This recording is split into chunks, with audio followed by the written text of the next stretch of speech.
Good morning, everybody. We are headed over to do a, believe it or not, a coil change. I think it's my 9th coil so far this year, and it's not even hot yet. But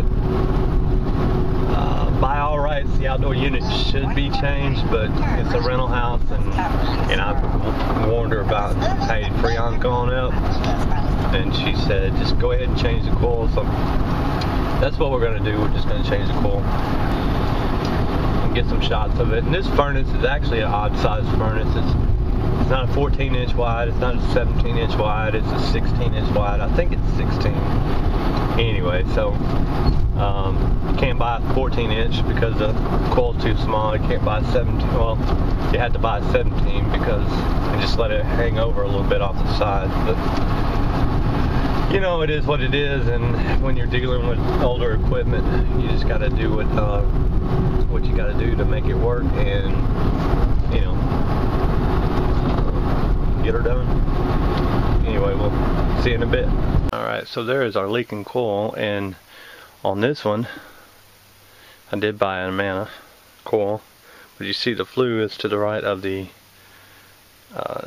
on the right hand side of the furnace, just like the other one. But this one, I have a solution for that problem.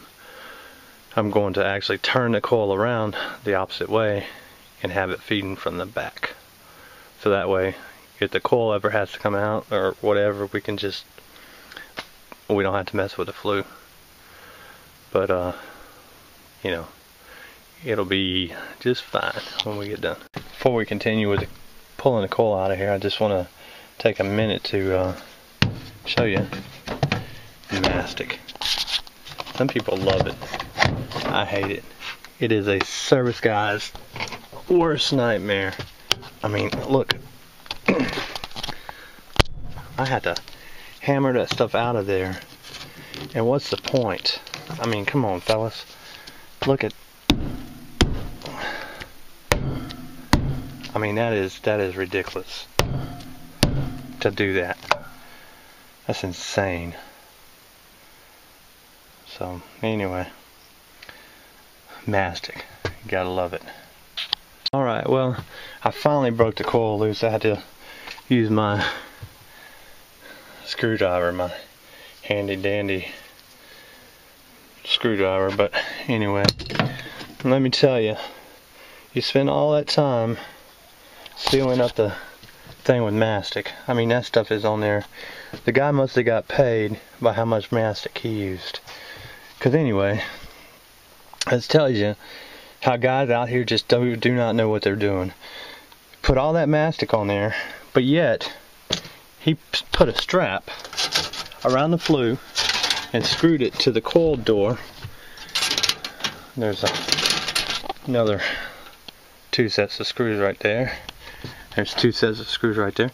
Behind that door there's a coil, and if it's all closed up, you have no idea where the coil tubes are. So you run a screw in there, unless you're way off over here on the side, or you're on this side.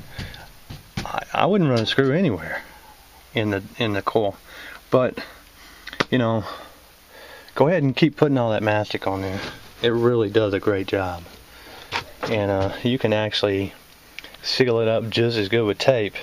And if you must put mastic on there, a thin layer will work just fine. But dude, come on, that's the hardest part of the whole job, breaking this coil loose. Alright, so I finally got the coil out. Check this out. Like, this has been in here since brand new. A 4-inch part for a start collar. But yeah, it's been stuck there for brand new. Anyway, out with the old, in with the new. Alright, fellas, well, I've got the coil on the furnace. It does overhang about 1 inch on each side, but nothing I could do about it. This furnace is forget what it was. Let me measure it right quick. 15.5 wide. So my choices are 14-inch coil or 17-inch coil. I've called, hey, you got any 16.5 wide or 15.5 wide coils? And the guys at the counter are just like, oh, so I just give up. But anyway, I was outside a while ago, brought my thermometer up here, and I don't know if you can see it, but it was 76 degrees outside.